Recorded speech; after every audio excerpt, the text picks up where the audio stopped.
कक्षा 10 के विद्यार्थियों का मेरे YouTube channel TC group classes में स्वागत है। वीडियो प्रारंभ करने से पहले आप सभी से अनुरोध है चैनल को सब्सक्राइब करें और बेल आइकन अवश्य दबाएं, जिससे आने वाली वीडियो की लिंक आपको प्राप्त होते रहे। कक्षा 10 के विद्यार्थियों के लिए मैं आज एक नई प्रमेय के साथ उपस्थित हुआ हूँ। प्रमेय इस प्रकार है, समकोण त्रिभुज में कर्ण पर बना वर्ग अन्य दो भुजाओं पर बने वर्गों के योगफल के बराबर होता है। इस प्रमेय को आप बहुत अच्छी तरह जानते हैं, इसे हम पाइथागोरस प्रमेय के नाम से भी जानते हैं। आज इस प्रमेय को हम समरूपता की कसौटियों के आधार पर सिद्ध करेंगे। यह प्रमेय बहुत महत्वपूर्ण प्रमेय है। बोर्ड परीक्षाओं में बार बार इसे पूछा जाता है। बोर्ड परीक्षाओं को दृष्टिगत रखते हुए आप इस प्रमेय को अच्छी तरह तैयार कर लें और वीडियो को शुरू से अंत तक अवश्य देखें। यहाँ पर हमें दिया है समकोण त्रिभुज ABC, जिसे यहाँ पर हमने बना लिया और जिसका B कोण समकोण है। ठीक है, दिया है समकोण त्रिभुज ABC। हमें सिद्ध क्या करना है? सिद्ध करना है कि कर्ण पर बना वर्ग अन्य दो भुजाओं पर बने वर्गों के योगफल के बराबर होता है। अर्थात अन्य दो भुजाएं कौन सी होती है समकोण त्रिभुज की? एक लंब और एक आधार। अर्थात कर्ण पर बना वर्ग बराबर लंब पर बना वर्ग धन आधार पर बना वर्ग। यहाँ पर 90 अंश के सामने की भुजा AC कर्ण होगी। AC का वर्ग बराबर एक भुजा लंब मान लीजिए, एक आधार AB का वर्ग धन BC का वर्ग। ये हमें सिद्ध करना है। तो दूसरे स्टेप में हमें लिखना होता है, सिद्ध करना है। यहाँ पर हमने लिख लिया। इसके लिए हम एक छोटी सी रचना करते हैं, जहाँ पर 90 अंश का कोण बना है B शीर्ष पर, शीर्ष B से एक BD लंब डालते हैं AC पर। हमने लिख लिया शीर्ष B से भुजा AC पर लंब BD AC पर डाला। ये लंब का चिन्ह होता है। तो यहाँ पर BD लंब डाल दिया AC पर। ठीक है, अब इसे सिद्ध करने के लिए यहाँ पर हमारे पास तीन त्रिभुज है। एक त्रिभुज ABC है, एक त्रिभुज ABD और एक त्रिभुज BDC।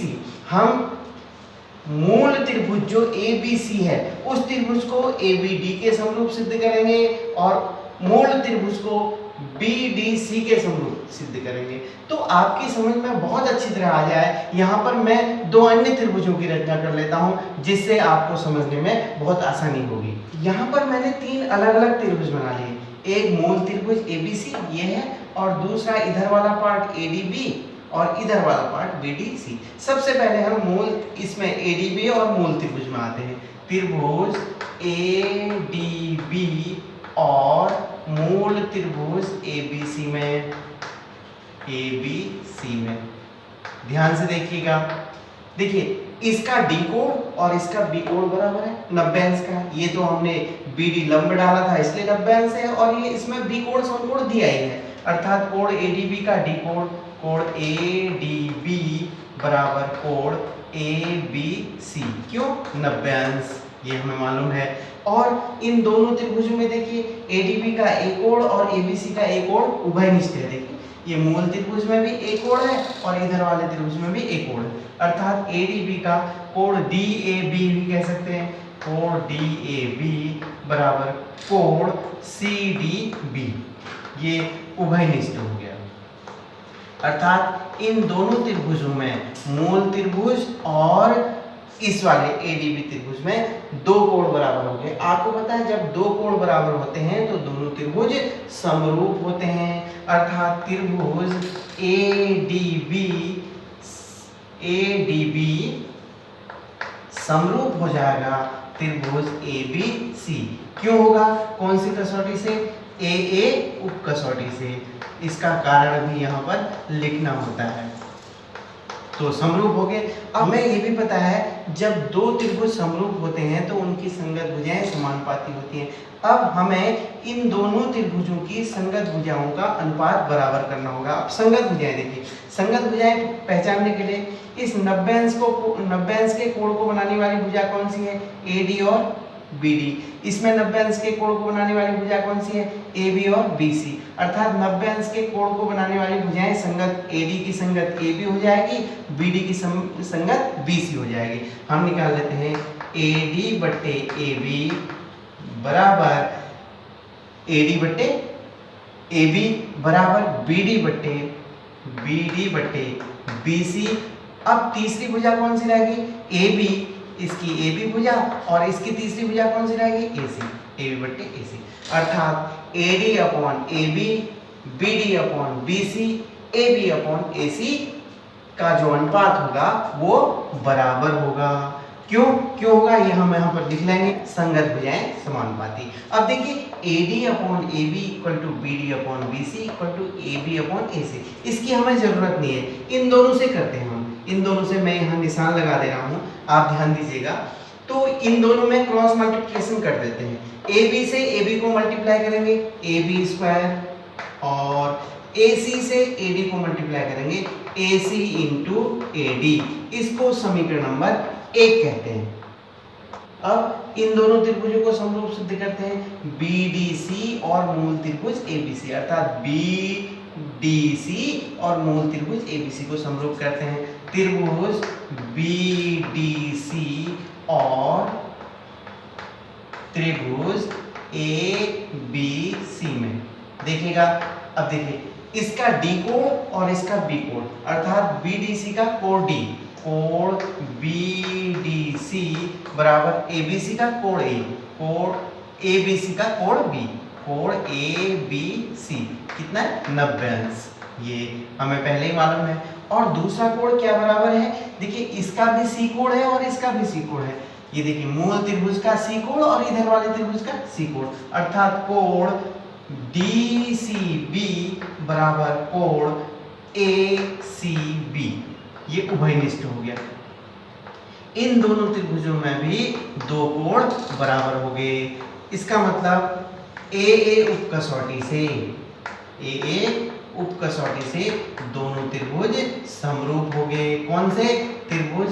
BDC समरूप त्रिभुज ABC। अब समरूप हो गए तो इनकी संगत भुजाएं भी समानुपाती होंगी। अब देखिए 90 अंश के कोण को बनाने वाली भुजा कौन सी है? BD और DC। हम लेंगे सबसे पहले DC लेते हैं, DC, और यहाँ पर 90 अंश के कोण को बनाने वाली भुजा कौन सी है? BC। DC अपॉन BC बराबर, अब 90 अंश के साथ वाली भुजा कौन सी है कोण वाली? BD, और यह 90 अंश के इस वाली भुजा के साथ वाली AB, BD अपॉन AB बराबर, अब तीसरी भुजा कौन सी बची इसकी? BC, और इसकी तीसरी भुजा कौन सी बची? AC। ये होगा, क्यों? इसमें भी लिख देंगे कारण, समरूप त्रिभुजों की संगत भुजाएं। अब आते हैं यहाँ पर, ये DC अपॉन BC बराबर BD अपॉन AB बराबर BC अपॉन AC, इसकी हमें जरूरत नहीं है। इन दोनों से देखते हैं, इन दोनों को ले लेते हैं, क्रॉस मल्टीप्लाई करते हैं। BC से BC को मल्टीप्लाई करिए, BC स्क्वायर बराबर DC इंटू AC, ये प्राप्त हो गया समीकरण नंबर 2।